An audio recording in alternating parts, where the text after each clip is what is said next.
시작해볼까요? 네. 네. 29분인데 조금 이제 인사드리고 천천히 이제 시작을 해보도록 하겠습니다. 30분 땡 하면은 이제 본격적으로 토크를 시작해보도록 할게요. 여기 이렇게 온라인 토크 줌으로 진행하는데도 여기 공간 세팅을 되게 잘해주셔가지고 네. 아기자기하게 이렇게 할 수가 있습니다. 이것도 이름도 이렇게 말줄임 아니 말풍선으로. 말줄임표가 아니고. 좋아요. 30분이 됐군요. 이제 본격적으로 시작을 해보도록 하겠습니다. 거의 다 많은 분들이 와 주신 것 같은데 어떻게 한번 천천히 볼까요? 시작을 해보죠. 곧 오시겠죠? 저희가 여쭤봤는데 줌 토크고 이렇게 막 엄청나게 많은 사람들이 오는 그런 막 웹 세미나 스타일이 아니기 때문에 관객 여러분들 중에서도 질문이나 하고 싶은 말 있으면은 그냥 캠이랑 마이크 키셔서 이야기하셔도 된다고 하시네요. 그리고 네, 음소거 풀고 그냥 말씀하셔도 맞아. 네. 얼굴 그 노출이 별로 뭔가 불편한 환경이라면은 그냥 음소거만 풀고 말로 끼어들거나 혹은 질문 같은 거 그냥 편히 주셔도 전혀 문제 없습니다. 그러면은 지금 오신 분들이 꽤 있으니 네. 시작을 하도록 하겠습니다. 인사부터 하고 시작을 할까요? 좋아요. 네. 그러면은 작가님부터 먼저 인사를 해주시지요. 안녕하세요. 저는 사운드로 작업하고 있는 장성건이라고 합니다. 이번에 시티스코프 마이크로스케이프에서 사운드를 맡았고 또 공동 기획을 맡았고요.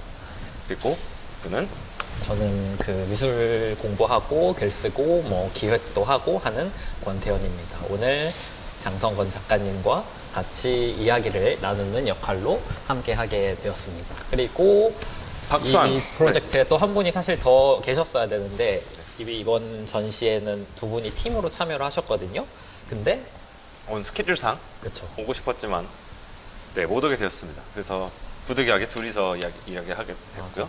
그래도 어찌되었건 뭐 네. 작업을 소개하거나 이러면서 박수환 작가님의 작품이나 그런 만드신 이미지 관련해서도 살짝 이야기를 하는 시간을 가지면서 진행을 해보도록 할게요. 네. 그러면 일단 뭐 그것부터 이야기를 좀 해봐야 될 것 같아요.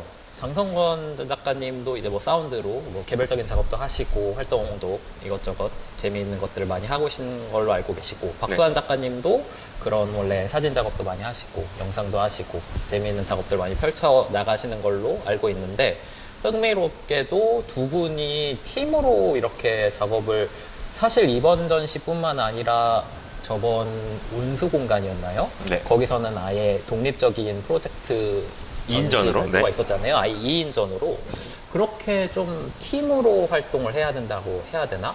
뭔가 그 계기나 혹은 그런 뭐랄까요. 이게 팀인지 아니면 그냥 진짜 잠깐 만나서 협업을 하는 건지 뭔가 그런 것부터 좀 전반적으로 얘기를 해주시면 좋을 것 같아요. 먼저 저희는 팀으로 활동한 지는 꽤 됐는데 근데 팀 이름을 딱 정해놓거나 아니면 뭐 사업자 등록까지 하거나 그런까지 생각을 했는데 아직은 못 정했어요. 사업자 등록까지도 이미 이야기를 했었어요. 네, 근데 아직 미루다 보니까 안 됐는데 팀 이름 정하기도 그렇고요. 수환과 성건이라고 해야 되나? 그래서 그렇게까지 하지는 않았고요. 저희는 저는 이제 원래 예전부터 밴드를 하고 있었고 밤섬의 적단이라는 밴드를 했었고요. 그리고 수환이는 공연 사진을 찍는 사람이었어요. 이제 지금으로부터 한 거의 10년 전 이야기인데 그래서 서로 알게 되었다가 각자 이제 저는 밴드를 그만두고 싸워서 그만둔 거 아니에요. 그냥 음악적 견해차로 그만두고 그리고 수환이도 이제 뭐 학교를 졸업하고 이제 영상 쪽 일을 하고 있었는데 그러다가 각자 아는 사람이니까 내가 영상 만들었는데 한번 음악 한번 만들어 봐라 그런 식으로 하다가 이제까지 오게 됐습니다. 그러면은 네. 이번 작업 말고도 그 전에 어떤 협업 프로젝트나 그 팀으로 했던 작업 같은 것들이 또 다른 게 있었어요? 일단은 수환이가 주로 이제 처음엔 일을 먼저 물어왔었는데 주로 어쩌다 보니 건축 쪽 일을 맡아서 해온 적이 수환 있었는데 작가님이 그런 건축적인 사진 작업을 원래 하는 있었다는 그걸 하는 맞아요. 사람이 원래 그걸 하는 사람이라기보다는 좀 조형적인 사진을 좀 좋아하는 작가였죠. 그래서 그러다 보니 자연스럽게 이제 건축 쪽에서 조형 작업이니까 아무래도 사진을 좀 조형적으로 찍으니까 그래서 건축 쪽 하시는 분들이 좀 좋아하는 것 같았고 그러다 보니까 저랑 같이 할 수 있게 된. 네. 이전의 작업들은 이제 이제 줄여서 CM이라고 할게요. 시티스코프 이전에 일종의 이제 프리퀄이라고 할 만한 작업이 있었는데 이제 2019년에 만든 사운드스케이프 아카이브 서초라는 프로젝트입니다. 한번 이걸로 보여드릴까요? 이건 보면서 얘기하는 게 좋겠네요. 화면 공유 누르면 되나?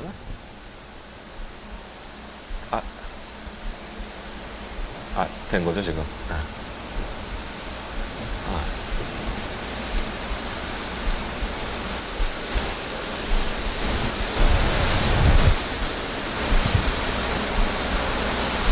네. 이거 이제 제가 2019년에 한 작업인데 사운드스케이프 아카이브 서초라는 작업이에요. 이것도 박수환 작가님이랑 같이 네. 했던 팀 프로젝트였던 네. 거라는 거죠? 이제 그 전까지 했던 건축 작업을 몇 개 했다가 그 뒤에 이제 주변 환경의 소리들을 소재로 삼는 작업에 제가 관심이 많았는데 이제 주변 환경 소리들을 디지털 지도로 나타낸 것을 이제 사운드 맵이라고 해요. 그걸 이제 어떻게 하냐면 이제 직접 주변 환경을 돌아다니면서 그 주변 환경의 사운드스케이프 그러니까 뭐라고 해야 되지?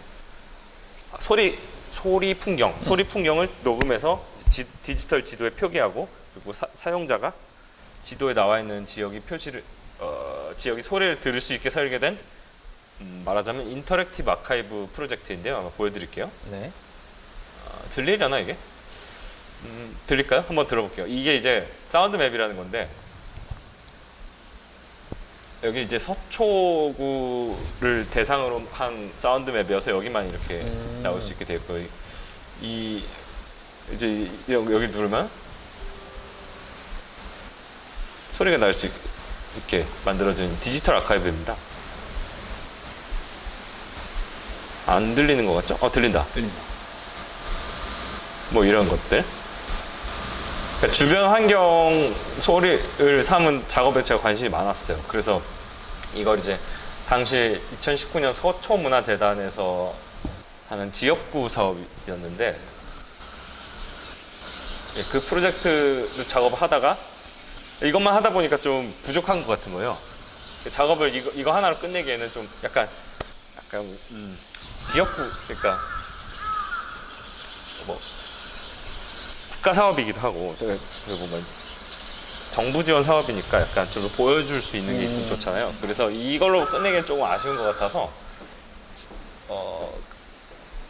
여기 소리를 수집했던 곳들을 비디오로 담아서 여기 있던 소리들을 음악의 재료로 써서 한번 비디오로 만들어 보자. 그게 이제 시초였는데 그래서 그때는 어떻게 했냐면 여기 이렇게 세 가지로 비디오와 사운드 맵 그러니까 두 가지네요. 비디오와 사운드 맵으로만 이렇게 온라인으로 전시를 했었어요. 비슷한 시티스케이프랑 비슷하죠? 같은 푸티지가 사용된 것도 비밀인데 있습니다. 조금 있어요. 비밀입니다. 비밀이 아니네요 이제. 죄송합니다. 네, 비밀을 이렇게 좀 비슷하죠 느낌이? 네. 근데 이제 여기서 시작하고 이거 소리가 안 들리니까 좀 줄일게요.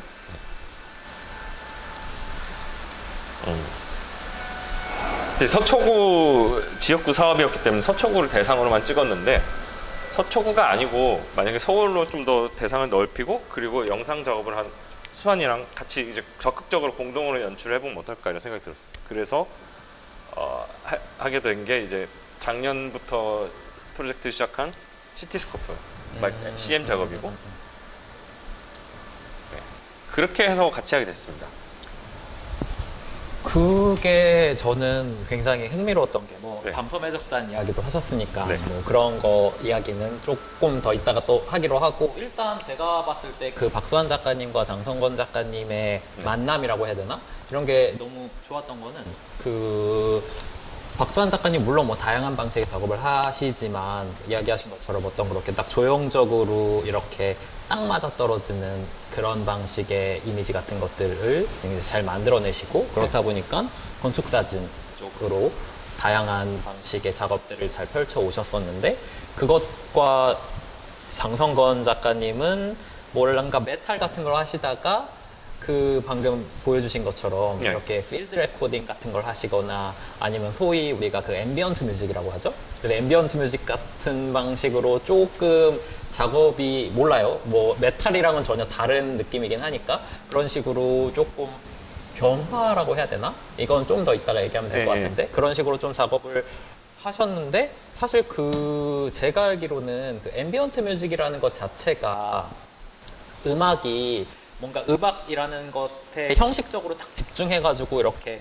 집중해서 듣는 음악이 아니라 그 뭔가 환경 속에서 녹아 들어가는, 그래서 음악에 집중하는 것이 아니라 오히려 음악을 통해서 그 환경적인 맥락, 그 공간적인 맥락, 장소성, 그다음에 뭐 나아가서는 건축적인 것까지 확장되는, 그래서 앰비언트 음악이라는 것 자체가 사실 어떤 음악과 건축의 교차점 속에 있다라고 할 수 있는 그런 방식의 형식인데. 그 얘기 처음 들었는데 아주 진짜 그럴싸하고 맞는 말인 것 같아요. 그렇군요. 그럴싸하다고 얘기가 안 돼. 네. 저도 막 음악을 잘 아는 건 아니지만 그 브라이언 이노 그쵸. 같은 네. 그런 앰비언트 음악 뭐 작가이기도 하고 이론가이기도 한 그런 사람들도 사실 막 명확하게 뭐 건축과 음악의 관계 같은 거를 설정하지는 않지만 여러 방식으로 이런 방식으로 논의를 펼치는 것 같아요. 네네. 그 공항 관련된 그런 텍스트 그쵸. 있잖아요. 네네. 그 브라이언 이노가 이제 브라이언 이노라고 하는 앰비언트 음악이 거의 시초가 된 사람이 있는데, 그 사람이 이제 에어포트 뮤직이라는 앨범을 냈었어요. 맞아, 그게 이제 맞아. 들어보면 굉장히 평화로운 음악인데 띵띵띵 이렇게 맞아, 맞아. 그쵸, 들어본 적 있죠. 근데 그게 왜 그런가 했더니, 왜 평화로운 음악인가 했더니, 공항에서 사실 엄청 바쁘잖아요. 막 표 잃어버리고 뭐 여권 없어지고 난리 막 나잖아요. 난리 나죠. 그걸 이제 들으면서 좀 지금은 말하면 우리들이 요즘 사람들이 좋아하는 ASMR을 이제 근데 이제 그게 70년대 작품이니까 그걸 미리 한 거죠. 공항에 어울리는 음악을 한번 틀어보자 하고. 근데 그런 거 싫어하는 사람들도 많았어요, 사실. 무작이라고 해가지고. 맞아. 그 무작이라는 어떤 회사가 아예 있었잖아요. 네, 그쵸. 엘리베이터 뮤직이라든지. 뮤직, 맞아. 어떻게 보면 이제 건축의 그 공간에 녹아들어 있는 음악은 이제 무작이라고. 그게 그 요즘 밈으로도 유행했었어요. 맞아요. 사실. 그래서 네, 네. 그 뭐 로파이라고 하나요? 로파이, 그런 네. 방식의, 사실 유튜브에서 많이 듣는 그런 음악 형식에서도 그런 옛날 진짜 무작이나 아니면 엘리베이터 뮤직 같은 것들을 좀 전유하거나 리믹스 해가지고 그런 소위 요즘 로파이라고 이야기하는 그런 방식으로 좀 다시 만들어내기도 다시 하고, 만들어지고 그쵸? 있죠. 무슨 얘기하려고 그랬죠? 그래서 그 건축과 음악의 접점 이야기? 그래서 그러니까 제 음악과 건축이 접점 말하는 거죠. 그러니까 수환 그 얘기를 작가님을 하려고 하지 않죠. 수환 작가님을 만난 것 자체가 그런 앰비언트 뮤직이 가지고 있는 그런 확장성이나 어떤 건축과의 교차라는 거를 되게 적극적으로 잘 가지고 있다라는 생각에서 그렇죠. 말씀드렸던 거예요. 그- 그냥 앰비언트 뮤직 자체를 하시니까 그냥 그 앰비언트 뮤직에 대한 이야기를 조금 더 해도 나쁘지 않을 것 같아요. 뭐 엘리베이터 뮤직이나 공항 음악 같은 뭐 맥락도 있고, 그리고 그런 것들 자체가 그거잖아요. 뭔가 음악 자체가 중요해지는 게 아니라 그 음악을 통해서 공간에 대해서 생각하게 만드는, 오히려. 음악을 통해서 공간에 대해서 생각합니다. 그렇게 해서 만든 거긴 하죠. 이번에도 그 영상이 공간에 대해서 다루고 있다 보니까 저는 항상 한편에는 이제 그 음악가이기도 하지만 어떻게 보면 외주 음악가의 정체성을 항상 가지고 있어요. 그렇게 되면 어떻게 되냐면 이제 어떻게든 받은 그 영상 음악이라면 영상에 맞춰서 음악을 만들어야 되는 사람으로서의 정체성을 가지고 있는데, 그러면 영상에 어떻게든 맞는 음악을 생각하게 돼요. 그러다 보니까 앰비언트가 된 것도 있긴 한데, 어쩌다 보다 앰비언트, 사실 이 영상에 다른 음악은 어울리지 않을 거라고 생각해요. 앰비언트가 아니면 뭔가 앰비언트가 아닌 다른 음악은 어떻게 보면 굉장히 어떤 상황을 주장하고 있어야 되는데, 앰비언트 음악은 주장하는 것과는 다르죠. 어떤 뭐라고 해야 되나? 분위기를 제시하는 것에 가깝나? 그러니까 이런 모호한 소리가 있는데 이걸 듣고 어떤 감정인지 한번 니네가 듣는 사람이 생각해봐. 맞아. 이 정도로 이제 제시한다는 것 같아요. 그래서 실제로 그 이론적으로도 앰비언트 음악을 얘기를 할 때 음악 자체는 무시되는데 음악이 무시되기 때문에 오히려 흥미롭다. 왜냐면은 그 음악에 집중하게 되는 것이 아니라 그 음악과 함께 있는 풍경과의 문제가 그 음악 형식 안에 내포가 되기 때문에. 그렇죠. 라고 이야기가 많이 되잖아요. 그리고 어떤 앰비언트 음악들은 이래서 날로 먹는다고 기성 음악가들이 싫어하는 사람들도 있는데, 뭐 이런 작업이 있었어요. 노르웨이에 그 예전에 브레이비크라고 테러리스트가 있었죠. 2011년쯤인가? 그때 정부 청사를 폭탄으로 날렸었는데, 그 폭탄을 먼저 날리고 이제 그 다음에 테러를 했었던 건데, 근데 그 정부 청사를 날린 정부 청사에서 몇 년 뒤에 거기를 필드 레코딩을 했었어요. 그런 작가가 있었어요. 이름이 기억이 안 나는데, 브레이비크 앰비언트 이런 식으로 찾아보면 나올 거예요. 근데 들어보면 그냥 빈 건물에서 멀리서 나는 그 소리, 그냥 뭐 도시 소리, 그 바람 소리 이런 건데 맥락이 있으니까, 브레이비크가 날린 그 어떤 테러리스트가 날린 정부 청사 건물이라는 맥락이 있으니까 들었을 때 굉장히 다르게 들리는 거죠. 어떻게 보면 굉장히 날로 먹는 거죠. 사실 가서 마이크만 들이대고 그 사람은 한 게 없으니까, 실질적으로는. 근데 개념을 제시한 거, 여기서 이런 일이 있었는데 한번 생각해봐. 적극적으로 주장하는 것이 아니라 이제 이 상황이 있었다는 것을 제시하는. 맞아. 그래서 저도 막 앰비언트 음악이 엄청난 막 옹호론자 이런 건 아니지만 그 앰비언트 음악이 가지고 있는 그런 추상성에서 오는 메시지라던가 정치성. 예를 들면 사실 뭐 다큐멘터리 필름 같은 전통에서도 뭐가 있을까요? 예를 들면 아우슈비츠가 있다고 치면 아우슈비츠를 재현하는 여러 가지 그런 전통들이 있죠. 근데 그 중에서 우리가 생각했을 때 오히려 윤리적인 문제하고 정치적인 문제를 동시에 논쟁적으로 다룬다라고 하는 형식은 뭐 알랭 레네의 밤과 한계 같은 밤과 한계를 보면 사실 그 방금 말씀하신 것처럼 이미 어떠한 사건이 펼쳐져 고 한참 지나서 이미 어떤 평화로운 상태가 된 다음에 그 공간에 찾아가서 아무 의미 없는 풍경 같은 거, 아무 의미 없을 수 있는 철로 같은 것들을 그냥 찍는데, 사실 그것을 어떠한 맥락 속에 놓으면은 엄청난 그런 뭐랄까요, 정치적인 맥락이라던가 그런 시간의 충돌이라던가 이런 게 거기서 발생하잖아요. 왜냐하면 여기가 옛날에는 사람들이 죽기 위해서 끌려갔던 뭔가 철로인데 지금은 너무 평화로운 어떤 그냥 시골 풍경이 되어버린 것을 보여줌으로써, 그래서 뭔가 거기에 끔찍한 장면이나 정치적인 메시지 같은 것들이 직접적으로 던져지지 않음에도 불구하고 그 어떤 추상성에서부터 정치적인 메시지가 자연스럽게 스며들 수 있도록 하는 그런 전략? 효과적이죠. 어떤 면에서는. 그런 방식의 이미지 정치하고 앰비언트 뮤직의 그런 방법론하고 사실 저는 많은 부분 겹치는 게 있는 것 같아서 또 흥미롭게 생각하는 점도 있어요. 그리고 실제로도 앰비언트 음악 자체는 다큐멘터리에서 많이 쓰여요. 그렇죠. 다큐멘터리나 아니면 요즘엔 뭐 그냥 상업 영화에서도 많이 쓰는 편이고, 어떤 작가가 있냐면 그 작곡가 중에 이제 갑자기 이름 기억이 안 나네. 시카리오. 네. 요한 요한슨. 아주 유명하죠. 돌아가셨지만 그런 분들이라 이제, 왜냐면 말한 대로 이제 제시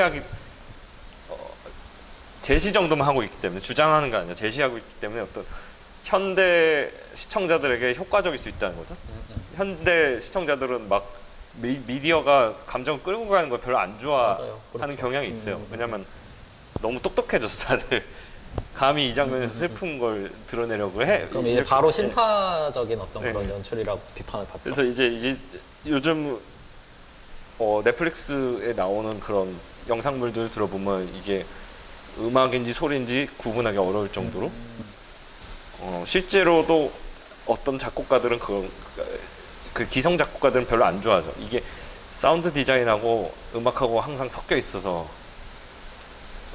경쟁해야 되는 상대라서 껄끄럽다 이렇게 말하는 분도 있어. 근데 그것 자체가 되게 흥미로운데요. 사운드라는 것하고 뮤직이라고 하는 것에 뭔가 위계가 있다라고 생각하는 관념이 있는 거잖아요. 뭔가 그냥 필드 레코딩 한 거를 틀었을 때 그 음악이 아니다라고 하는 어떤 그런 어떻게 보면 보수적인 네. 그런 관념 같은 것들이 있는 거죠. 그게 뭐랄까요. 미술로 치면 아무래도 나는 미술 공부한 사람이니까 뭔가 레디메이드 문제라던가 이런 거랑 또 연결되는 것 같기도 하고. 여기서 다른 문제가 아니긴 한데 사실 그 작곡가 중에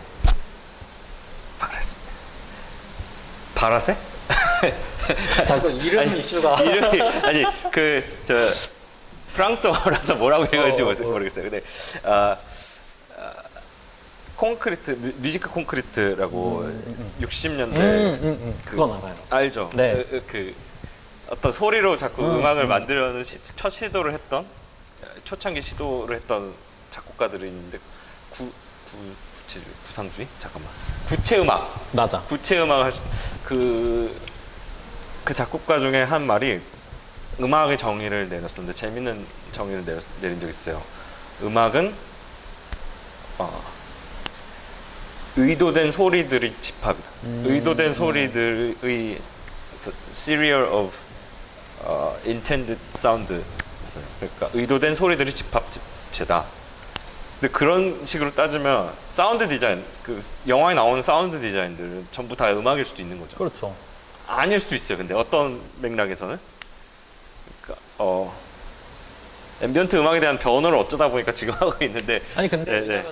왜냐면은 어찌되었건 이번 세화미술관에서 새로 전시한 작업의 맥락도 명확하게 어떤 작품 설명에도 써 있잖아요. 이 앰비언트 사운드하고 어떤 그런 랜드스케이프 이미지의 결합으로서의 작업의 이야기니까. 그리고 어찌되었건 오늘 이제 1대1로 우리가 이야기를 나누고 있는 장성거 작가님은 사운드 하시는 분이기 때문에 앰비언트라는 것 자체에 대해서 조금 더 깊게 얘기하는 게 저는 뭐 문제 없다고 생각을 합니다. 네네. 너무 그런 많이 의미에서 네. 그건 좀 궁금해요. 어떤 밤섬의 적단은 네. 밤섬의 적단 하던 그 장성건님이 어떻게 앰비언트 음악으로 이제 간 그렇죠, 건지 그렇죠.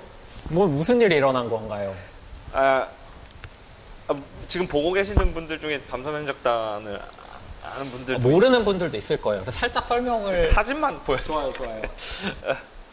그러면 저기 전설의 밴드 아니니까. 아닙니다. 공유. 그럼 밤섬의 적단 치면은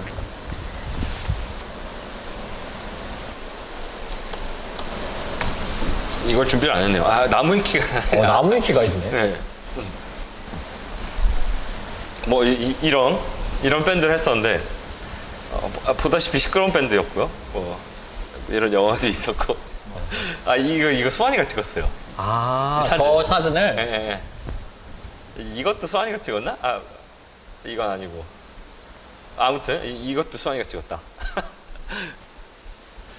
그런 일단은 공유 중지. 네, 그런 밴드를 했었는데 어쩌다가 그렇게 됐는지 사람들이 진짜 의아하게 생각하더라고요. 저도 의아했습니다. 너가 언제부터 이런 앰비언트 음악 했냐?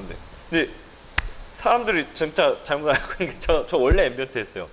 근데 원래 처음에 블랙메탈 하고 그 중학교 때 그쵸. 그 다음에 그 이듬해부터 앰비언트를 시작했어요. 근데 사람들이 블랙메탈은 원래 아는 장르고 앰비언트는 지금도 그렇고 그때도 별로 유명한 장르가 아니다 보니까 그냥 계속 그냥 블랙메탈만 했던 사람 뭐 이렇게 알려줬다가 밤섬의 적단은 완전 다른 이제 펑크 밴드니까 그냥 펑크만 하던 사람을 알려줬어가지고 그냥 원래 저는 근데 앰비언트 음악 오래 했었고 그냥 듣는 사람이 별로 수요층이 없기 때문에 사실 앰비언트 음악을 찾아 듣는 사람은 별로 없죠. 없죠.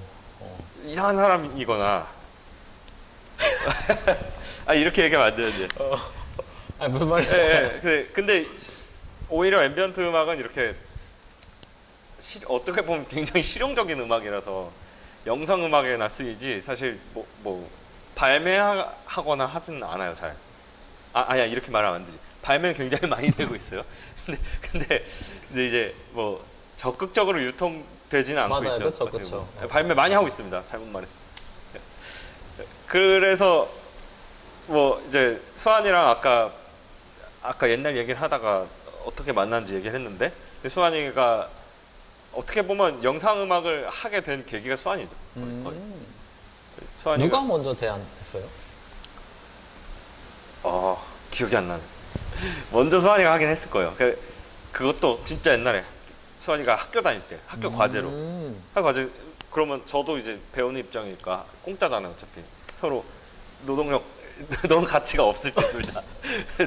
그런 식으로 이제 중요합니다. 그러니까 학교 다닐 때 많은 사람들을 알고 지내는 게 중요해요. 맞아요, 그러니까 맞아요. 서로 어떤 일을 맡기게 될지 맞아, 모르니까 맞아. 막 척지지 마시고. 맞아.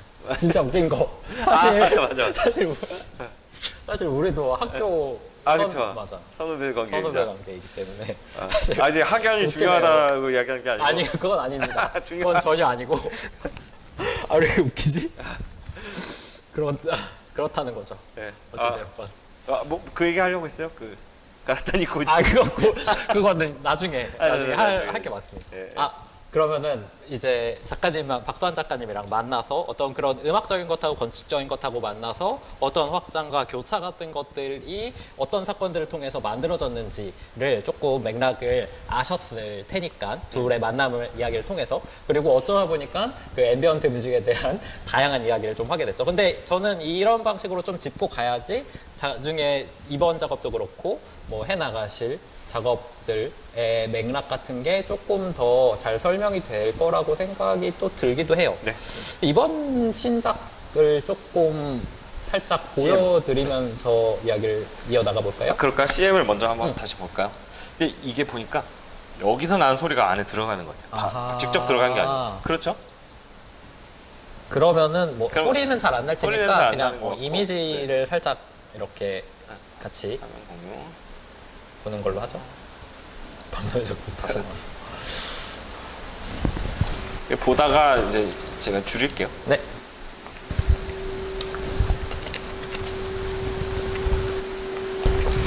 바로 들어가나? 바로 안 들어가요. 보니까.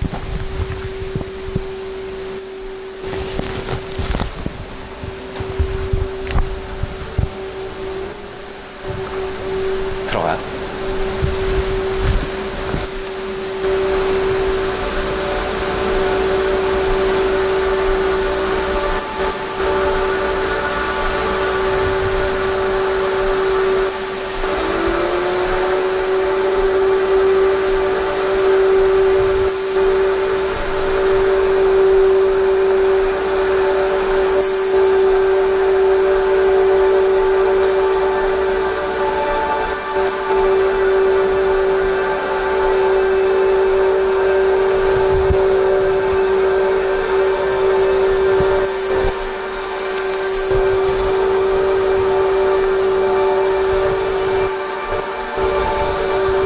줄이고 이제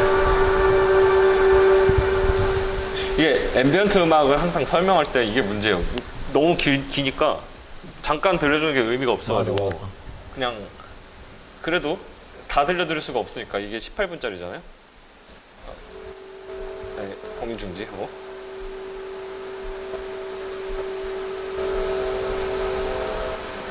꺼야겠다.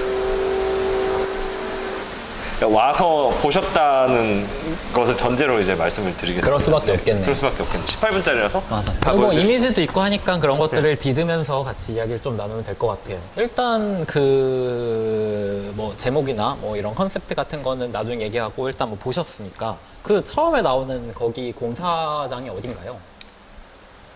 그거 알았는데 까먹었다. 거기 잠실이에요. 잠실인데 잠실. 잠실 쪽에 주공 아파트가 있었는데 맞아요. 엄청 큰 주공 아파트가 네. 있었죠. 그걸로 전시도 했었죠. 맞아요. 거기가 막 그 우리나라 막 둔촌 주공. 최고 큰 주공 그쵸. 걸로 알아요. 수환이가 둔촌 주공에 살았어요 어렸을 때. 지금도 그 근처에 살고 있는데 최근까지 그 근처에 살았는데 거기를 이제 드론으로 띄워서 찍은 거예요. 지금 둔촌 주공이 다 없어지고 공사 중이죠. 예, 이제 철거를 다 끝내고 지금 이제 새 아파트를 지금 공사를 하고 있는 그곳이고요. 맞아. 다른 곳도 뭐 그래서 둔촌주공이 그 뭐 거기서 뭐 전시도 있었고 관련한 뭐 독립출판이나 사진 작업이나 그렇죠. 이런 게 진짜 엄청나게 많이 나왔던 걸로 알아요. 한국에서 거의 가장 큰 주공 그래 아파트. 저도 그런 기록으로 어디서 보았던 것 같아요. 제일 큰 주공 아파트였더라고요. 비슷해요. 그러니까 지금 이 CM에서 공유하고 있는 감정하고 그 둔촌 아파트 사람들이 없어지는 거 굉장히 아쉬워한 게 비슷한 감정인데 그만큼 주거지에 대한 기억을 되게 아쉬워하는 거죠. 사라지는 것을. 네, 아직 그 얘기가 아니고 CM 작업 설명 먼저 해볼까요? 좋아요. 예. 근데 이제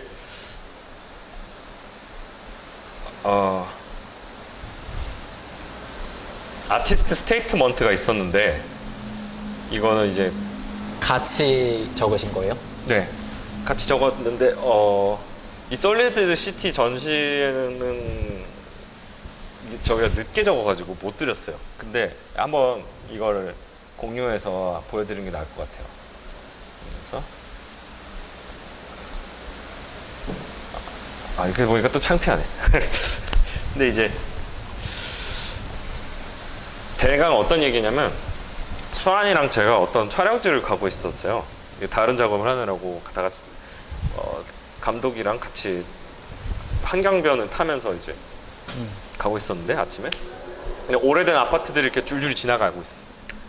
차 보고 있는데 그래서 우리는 참 보면서 수환이랑 나는 이거 보면서 되게 멋있다 하면서 막 사진 찍었는데 같이 계시던 분들은 그게 뭐가 멋있냐고 그냥 아파트인데 뭐가 그렇게 멋있냐고 막 이렇게 얘기하는 거예요. 그래서 처음엔 그냥 그런가 보다 했어요. 근데 생각해보니까 재밌는 거죠. 누구는 재밌어하고 저 아파트 보면서 멋있다 그러고 누구는 뭐 더럽다 오래됐는데 뭐가 멋있냐 이렇게 얘기하는 게 그런 그 차이가 어디서 오는 걸까. 뭐 이런 것도 있잖아요. 뭐 무슨 설악산 예컨대 설악산 같은 데 가는데 누구는 산이 진짜 멋있다고 하는데 난 산 별론데 난 바다가 좋아 이렇게 얘기하는 사람들도 있고. 근데 그걸 저희가 이 작품을 통해서 왜인지 설득하자는 게 아니고 그 의미를 찾아보자는 게 아니고 왜 차이가 나는지 그냥 우리가 한번 멋있게 찍어서 설득해보자. 그리고 이 아파트 오래된 아파트 풍경을 왜 좋아하는지 우리가 한번 납득해보자 스스로도. 그런 의미에서 찍었었고 네. 그래서 납득이 되셨어요?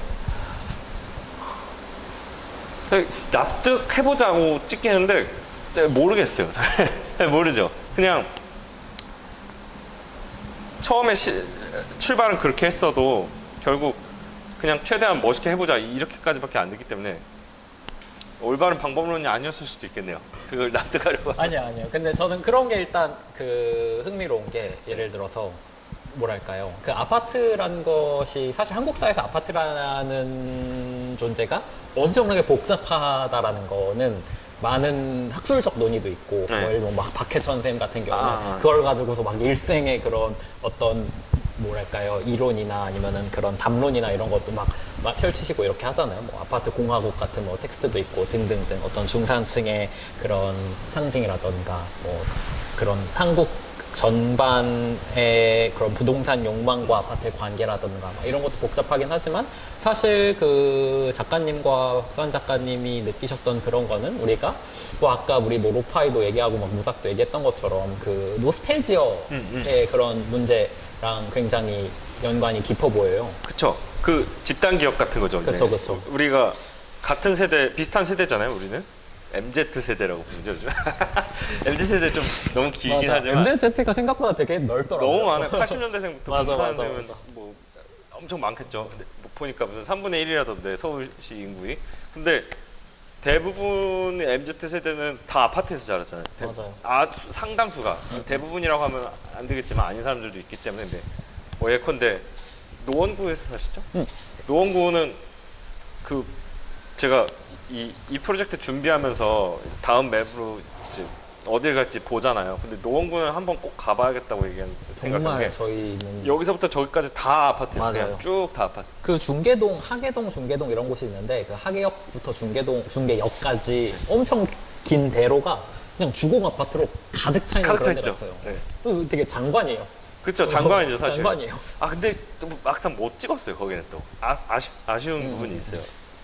근데 그 못해도 뭐 수천만 아니겠지만 못해도 수백만 명이 다 비슷한 환경에서 자랐으면 어떤 아파트라는 주거 공간에 대한 집단 기억이 있을 거고 거기서 나오는 특별한 향수가 있겠죠. 노스텔지어가. 근데 뭐 이 영상을 만들면서 느낀 것 중 하나는 이 오래된 아파트들 풍경이 반드시 아름답게만 다가오지는 않는다는 거였어요. 그러니까 이제 이 오래된 풍경에서 느끼는 감정이 아름답긴 해요. 그냥 어떤 복잡한 감정이에요, 사실. 유년기에 있었던 일들이 전부 다 좋은 추억만 있진 않잖아요, 모두에게. 그래서 뭐라고 해야 되나? 유년기라는 건 참 이상해요. 그러니까 생각해 보면 좋은 추억도 있고 나쁜 추억도 섞여 있는데 어쨌든 돌아갈 수는 없어. 그런 복잡함? 노스텔지어도 아마 그런 맞아요. 그런 이야기죠. 물론 좋은 것만 기억하고 싶지만 그렇지 않기 때문에 뭐 박수환 작가나 저나 주거지 공통점인데 어렸을 때 둘 다 복도식 아파트 살아본 경험 있다는 거야? 복도식 아파트에서 살아본 경험 있어. 있죠. 복도식 아파트 되게 이상해요. 맞아. 이상해요. 요즘엔 이제 안 지어지죠 잘. 복도식 아파트 그러니까 프라이버시 문제도 있고 이 끝에서 저 끝까지 다 보이잖아요. 복도시 아파트 한 초등학교 때 잠깐 살았던 적이 있는데 복도 맨 끝에서 두 번째 집에 살았어요. 그리고 맨 끝에 집에는 이제 이쪽은 막혀 있잖아요. 그러니까 이쪽 통로만 있잖아요. 맞아, 위쪽으로 맞아, 오는. 맞아. 근데 내 방이 이제 제 방이 있었는데 제 방이 그 복도 바로 복도 쪽으로 앞에. 나와. 그 이상해. 이렇게 들여다보면 보이잖아요. 근데 옆집에 누가 살았냐면 할머니가 한 분이 사셨어요. 근데 툭하면 이렇게 혼자 걸어 나와가지고 이렇게 쳐다보고 있는 거예요. 너무 무서워가지고 나 그냥 어렸을 때. 근데 지금 생각해 보면 근데 그분 이제 독거노인이시고 심심하니까 이제 옛날 같았으면 몇십 년 전 같았으면 뭐 이웃들이 먼저 와서 인사하고 막 담소도 나누고 그랬을 텐데 우리 집이 그런 집도 아니었고 난 뭐 애긴데 초등학교 1학년 국민학교 1학년짜리가 무서워하죠. 그런 거 생각하면 그 할머니나 떠오르거나 아니면 그런 복도식 아파트를 생각해 보면 복잡한 감정이 들어요. 그래서 영상에서도 그렇고 음악도 그렇고 어떤 들어보신 분들은 어떻게 생각할지 모르겠지만 확실한 감정은 아니라는 것이 보일 거예요. 어떤 막 슬픈 감정도 아니고 그렇다고 아름다운 감정이었다 이런 것도 아니고 좀 모호한 그걸 좀 표현하고 싶었던 것 같아요. 맞아. 뭐 노스텔지어라는 것 자체도 그렇고 어떤 그 과거에 대한 뭐랄까요? 노스텔지어라는 것 자체가 그 과거를 그대로 그냥 회상하거나 이런 게 아니라 그 과거가 현재에 어떻게 부딪히냐의 문제인 거잖아요. 그래서 뭐 노스텔지어가 종종 굉장히 아름답게 미화된다라고 이야기를 하는 거는 왜냐면은 지금은 절대로 취할 수 없는 과거이기 때문에 그게 어떤 욕망의 대상이 되어서 그게 아름다워지는 그런 방식의 메커니즘이다라는 설명이 이론적으로 붙기도 하는 거죠. 그래서 그 어떤 아파트라는 대상 자체가 그리고 그 과거의 아파트가 아직까지도 남아있는 거니까 마치 기념비처럼 그래서 그거를 보면서 드는 정념이 그 복잡한 게 되게 자연스럽다? 어떤 그 과거의 문제, 그 다음에 노스텔지어의 문제, 그 다음에 그것이 지금 여기에 부딪혀서 발생하는 그런 복잡성, 뭔가 뭐 변증법적인 것도 있을 거고요. 그런 문제가 그런 형식적으로도 자연스럽게 좀 드러나는 것이 아닌가라는 생각? 그래서 그 음악적인 뭐랄까요? 형식에 대해서 조금 더 이야기를 나누면 좋을 것 같아요. 뭐 들으신 분도 있고 못 들으신 분도 있겠지만 어찌되었건 뭐 전시장에서 좀 들어보셨거나 네. 아니면 온수공간 전시를 또 보신 분들도 있을 테니까요.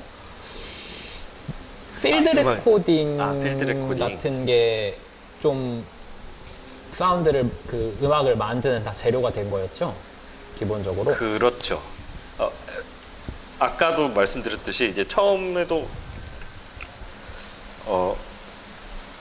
그러니까 이 프로젝트를 진행하다 보면 처음 시작하고 처음 구상하고 진행하고 항상 진행하면서 생각이 바뀌게 마련. 필드 레코딩도 마찬가지로 처음에는 여기서 채집한 소리들을 그 여기저기서 채집한 소리들을 적극적으로 집어넣자 혹은 쓰인 장면에 그대로 넣자는 생각이 그게 있었는데 그 서초 사운드맵 작업의 어떤 연장으로 생각을 했기 때문에 그쵸. 어떤 그런 그곳의 이미지 그리고 그곳의 필드 레코딩 그 다음에 그것의 결합을 조금 더 어떤 음악적 형식으로 형식화하는 것 뭔가 이런 방식으로 처음엔 생각을 하셨는데 안 된 거죠. 안 됐다기보다는 좀 깨는 부분이 있었어요. 일부러 할 수는 있었는데 네. 그래서 영상 안에 들어가는 음악은 딱히 그곳에서 나는 소리가 아니고 이제 복합적으로 음악에 맞게 들어가는 부분이 있고요. 그리고 이제 음악 얘기를 좀 하다 보면 그 음악에 맞게라는 그 말이 어떤 거예요? 그러니까 듣기에 자연스럽게 듣기에 자연스럽다. 그것이 아무래도 이번에 발표한 작업이 그 팀 작업이고 작가님만의 작업도 아니고 수아님만의 작업도 아니다 보니까 그 이미지 단하고 이미지의 레이어하고 사운드의 레이어하고 이렇게 같이 호응이 있는 거잖아요. 그렇죠. 근데 뭐 얼핏 봐서는 당연히 서로 조응하고 호흡이 나아가는 것처럼 보이기도 하지만 샷이나 그런 이미지의 전환이나 아니면 카메라의 무빙하고 사실 그 앰비언트하고의 관계가 좀 약간 넌지시여가지고 직접적이지 않아가지고 그것이 좀 궁금하기도 하더라고요. 그러니까 화면이 바뀌었는데 음악이 바로 바뀌지 않고 조금 그쵸. 있다가 보통 이제 바뀌든지 상업적인 문법에서는 쇼트들의 전환이랑 그런 어떤 음악적 비트하고 뭐 이렇게 쾅쾅 맞는다거나 칼 이런 싱크 게 이런 사실 건데. 그쵸. 네. 그런 게 뭔가 뭐랄까요. 뭐 상업적인 감각에서는 아니면 혹은 직관적인 그냥 어떤 게 봤을 때는 뭔가 그런 식으로 전개되어야지 이게 이미지하고 사운드하고 되게 조화롭다라고 보통은 받아들이잖아요. 근데 뭔가 그런 방식이 아닌 거에 대한 형식적 선택들이 좀 궁금하더라고요. 이건 그냥 경험적인 건데 앰비언트 푸티지 영상을 만들 때는 좀 느슨하게 맞추는 게 좋아요. 일부러. 예, 그걸 뭐라고 말해야 될지 모르겠는데 마치 뭔가 요리해 먹을 때 경험적으로 요리하듯이 뭐 양파는 맨 마지막에 넣는 게 항상 그런 거 아니지만요. 뭐 그런 식으로 영상과 앰비언트 음악이 완벽하게 맞으면 조금 좀 뭐라고 해야 되지? 부자연스러워요. 그것도 어떻게 보면 지금 말하다 보니 생각이 났는데 어떤 분위기를 제시한다는 앰비언트 음악의 특성 때문일 수도 있고 주장하지 않고 그러니까 예컨대 화면과 음악이 싱크가 너무 맞으면 뭔가를 또 너무 주장하는 것처럼 보여질 수 있다.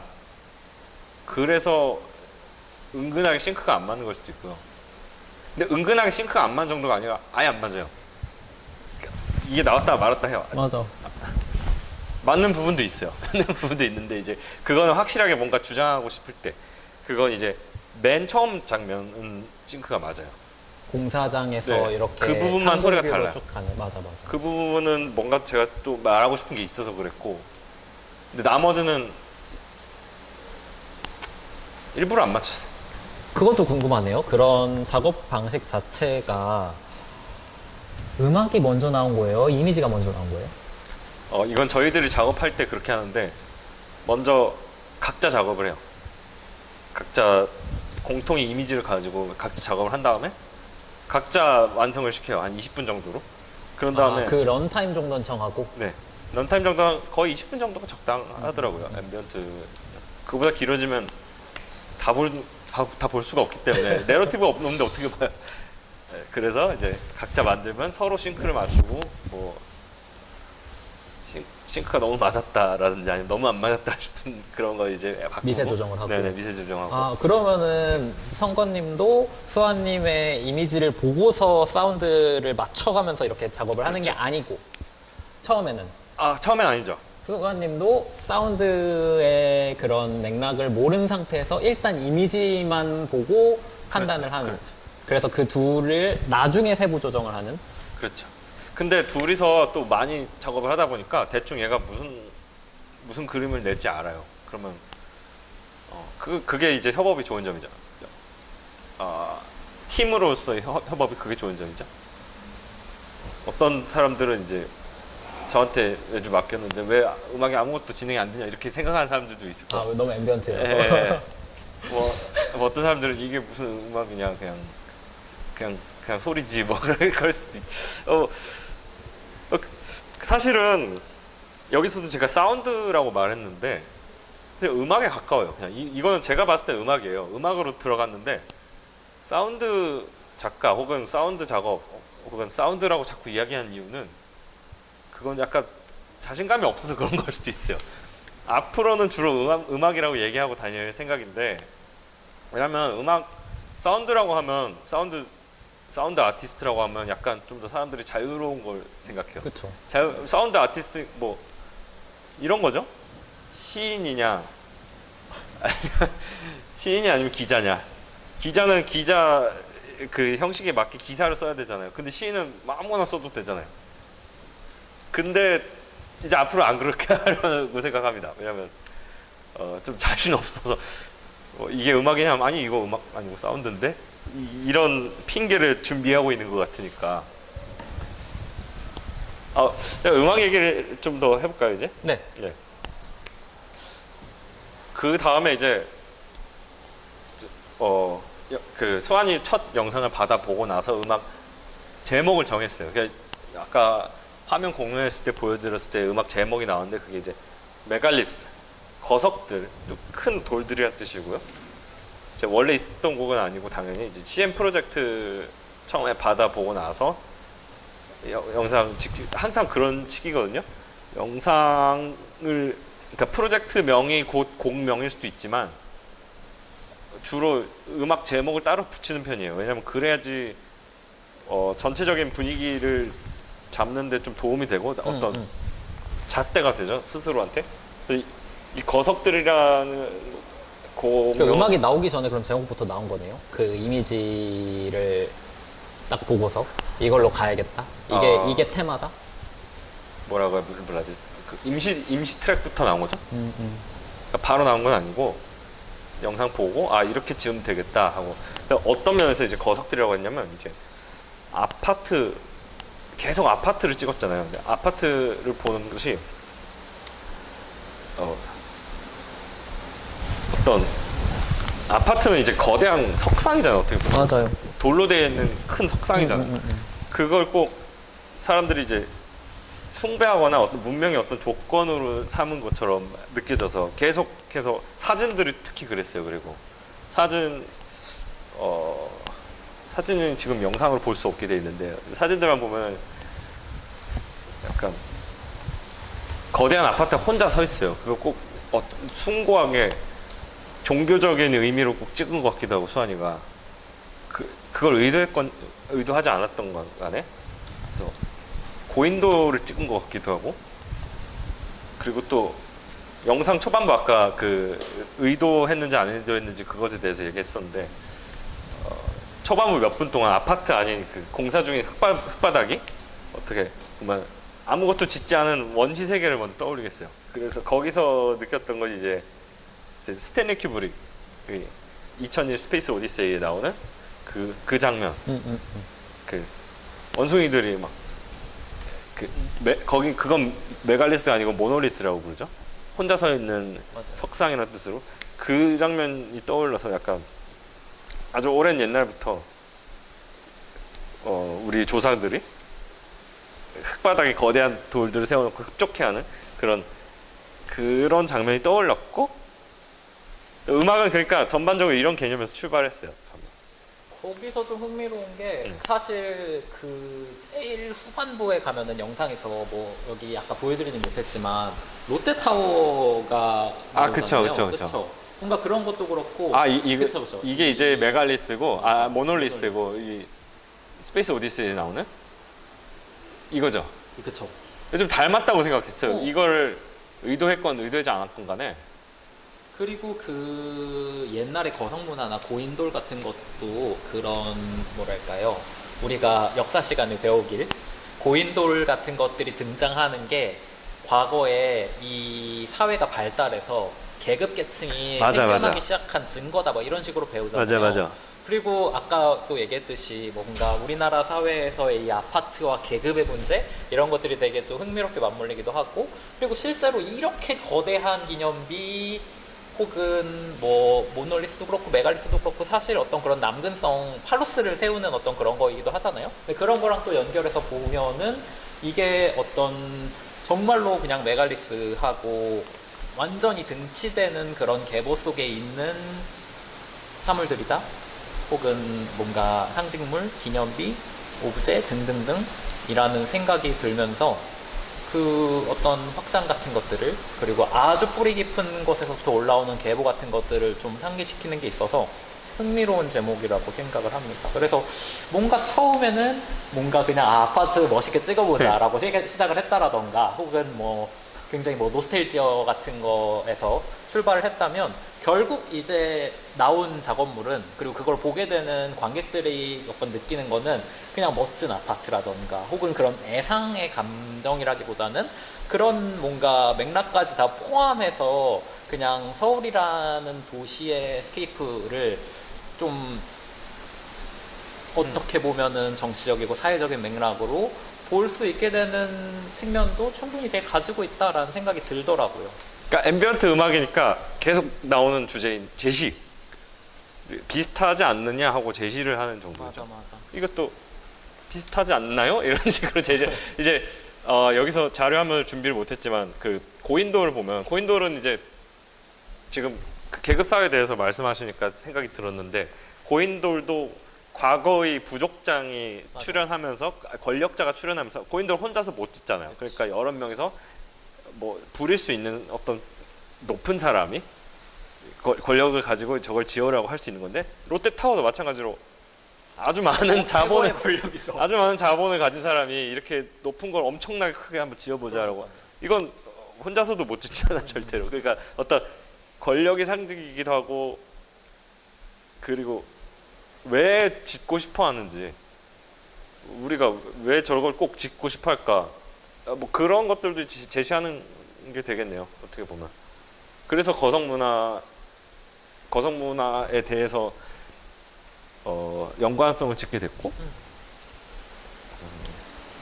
그것 관련해서 아무래도 우리가 지금 이 보이는 장면도 그렇고 제목에 대해서 조금 짚고 넘어가야 될 것 같아요. 제목이 시티스케이프이 아니라 그리고 시티스코프라고 이렇게 바꾼 거잖아요. 그러니까 그쵸. 시티스케이프하고 마이크로스코프가 있는데 그 둘을 뭔가 이렇게 뭐 도치법이라고 해야 되나? 행렬로 이렇게 조합을 네, 해가지고 시티스코프, 그 다음에 마이크로스케이프 그쵸. 이렇게 바꾼 거잖아요. 그 제목에 대한 이야기를 어떻게 나온 건지 한번. 그건 수환이가 지었습니다. 근데 아주 잘 지었다고 생각했어요.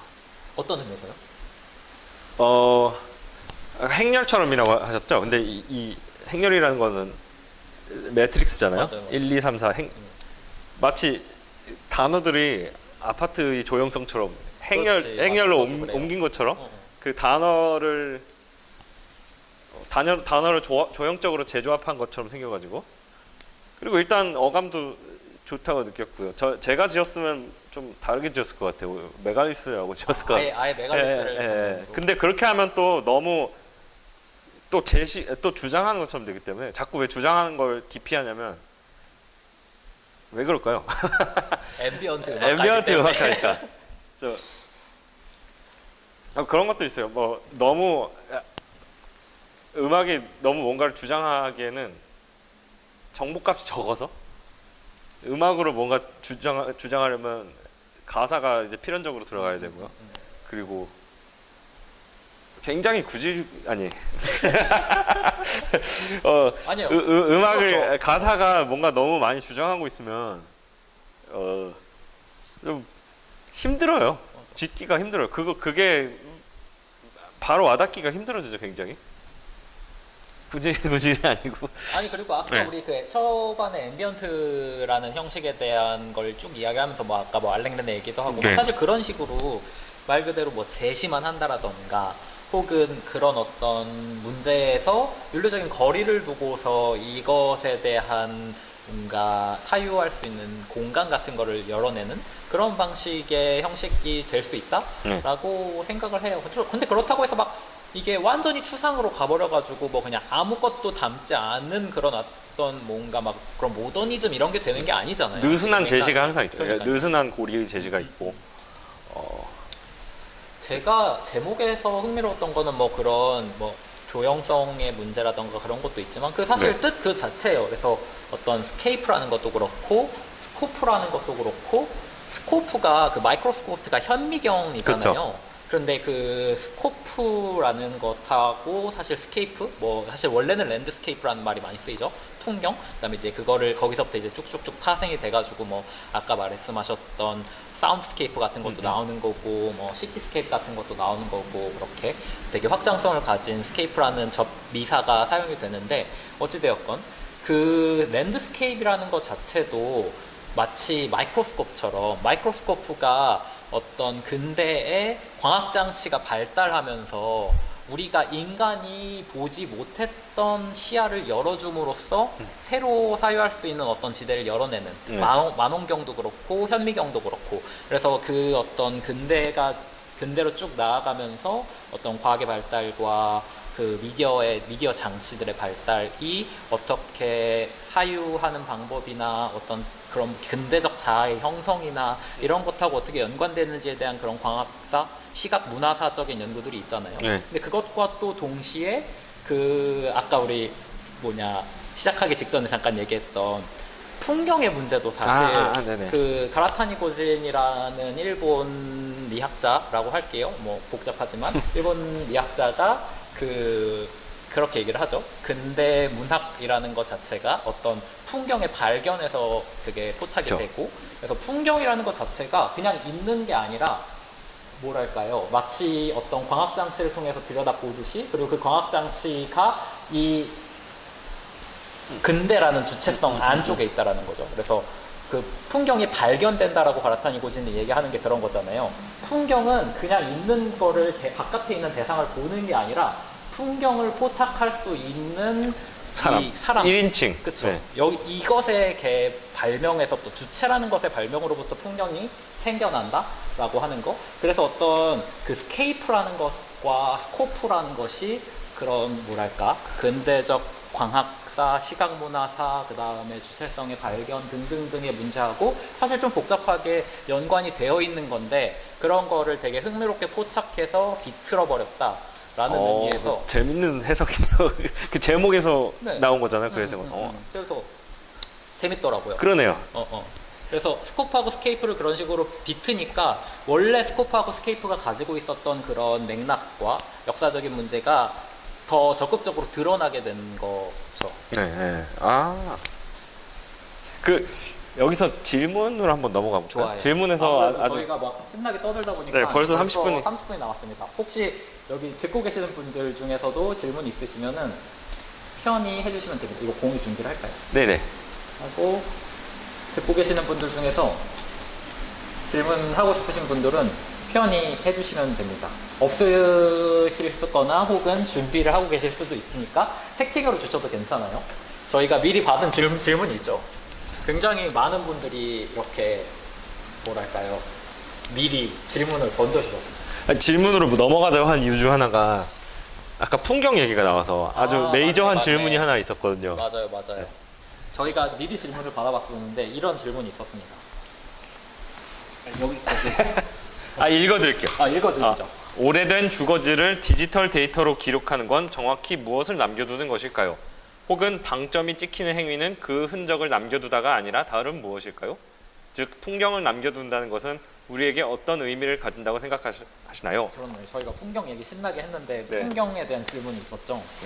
이분은 연구자시고 네. 어쩐지 질문이 네, 연구자다. 연구자의 품격이 느껴집니다. 저는 이제 이거 답변을 미리 준비를 해왔어요. 어떻게 썼냐면 이제 풍경의 흔적을 디지털 데이터로 기록한다는 것은 그 풍경이 가지고 있는 의미와 감정을 수집한다는 것이고, 또 여기서 이 수집품이라는 것은 마치 우표나 동전 수집가처럼 어떤 데이터를 체계적으로 정리하면서 원할 때 언제든지 꺼내볼 수 있게 한다는 것을 수집한다고 생각해요, 저는. 그래서 또 풍경의 흔적이라고 말씀하셨는데, 풍경은 이제 언젠가 사라진다는 뜻을 담고 있고, 풍경뿐만 아니고 그 풍경으로부터 느끼는 이제 오묘한 감정들도 언젠가 사라지는 것들이죠. 우리도 사라지고요, 언젠가는. 그래서 데이터를 기록한다는 것은, 디지털로 기록한다는 것은 특히 이제 사라지는 것들, 이 필멸성과 엔트로피에 대해서 저항하려고 하는 행위라고 생각을 했습니다. 그래서 여기까지 제가 읽은 거. 되게 네. 준비된 답변. 네. 네, 물론 이제 디지털 기록이 완전하진 않죠. 언젠가 없어지겠죠. 어디에 저장되는지도 잘 모르고, 뭐 어딘가의 데이터 센터에 저장돼 있겠죠. 근데 수집한다는 것은 그런 거라고 생각해요. 뭐 죽기 전에, 우리가 다 사라지고 풍경도 사라지기 전에 어떤 불멸성이 있는 매체에 기록을 해서 엔트로피에 저항한다는 거. 연구소장? 그러네요. 어떻게 보니 그런 식으로 가네. 그렇군요. 물론 거기다가 이제 아까 말한 그 근대성 이야기도 있고, 근데 근대적 자아라는 게 근대적 자아가 깨우치는 순간 자기가 필멸을 하다는 것도 같이 깨우치잖아요. 그쵸. 그래서 풍경이라는 이야기가 있지 않은가. 맞아. 그래서 그런 예상적인 관점에서도 볼 수 있지만, 제가 흥미로웠던 거는 다시 그 스코프의 문제로 돌아가보면은 디지털로 기록을 한다라는 거, 혹은 이번 전시에서도 그렇고 원래 박수환 작가님이 사진을 찍어내는 방식도 그렇고, 제가 방금 얘기했듯 사진으로 찍어내는 거잖아요. 그러니까 렌즈로 그걸 포착한다라는 거. 그리고 아주 흥미롭게도 박수환 작가님의 사진들을 보신 분들은 알겠지만 말도 안 되게 수직 수평이 맞습니다. 그렇다는 건 아마도 이게 모르겠어요. 박수환 작가님을 여기 모셔서 이야기를 나누는 건 아니니까. 직접 말했으면 좋았을 텐데. 그러니까요. 네네. 아무래도 이게 이렇게 수직 수평이 맞는 건 말이 안 되거든요. 당연히 그런 디지털 사진 툴로 얘네를 강제로 이렇게 고정을 하지 않았을까라고 추측이 되어요. 뭐 보신 분들은 알 거예요. 되게 합리적인 추측입니다.